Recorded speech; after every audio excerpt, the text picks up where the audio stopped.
आपण करत असलेली कृती हा भविष्यातला पायंडा आपण काय पाडतो याचं भान मला असं वाटतं राजकीय पक्षांना जर समजा नसेल, राजकीय नेत्यांना नसेल, तर मला भविष्यातल्या पुढच्या पिढ्यांची चिंता मला जास्ती वाटते. राजकारण काय येतं जातं वगैरे सगळ्या गोष्टी असतात, पण शेवटी आपण कुठे नेणार आहोत महाराष्ट्र, कुठे नेणार आहोत देश, कुठे नेणार आहोत आपण राजकारण.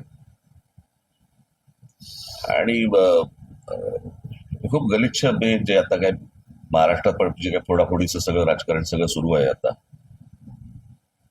हे काही उमदं राजकारण नव्हे, हे चांगलं राजकारण नव्हे. उद्या सत्ता गेल्यावरती या अशाच प्रकारच्या गोष्टींचा भारतीय जनता पक्षालाही त्रास होईल. त्यावेळेला काय कराल? आपण काय करतोय, कुठपर्यंत जातोय, कुठपर्यंत जायचं, याला काय मर्यादा आहेत की नाही या गोष्टीला?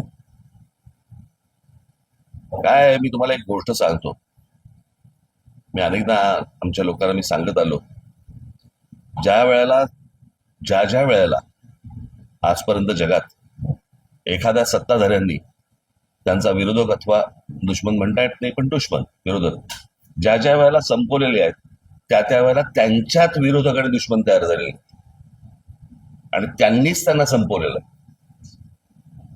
ही प्रक्रिया भारतीय जनता पक्षामध्ये सुरू झालेली आहे. बातमी तुमची, साथ आमची.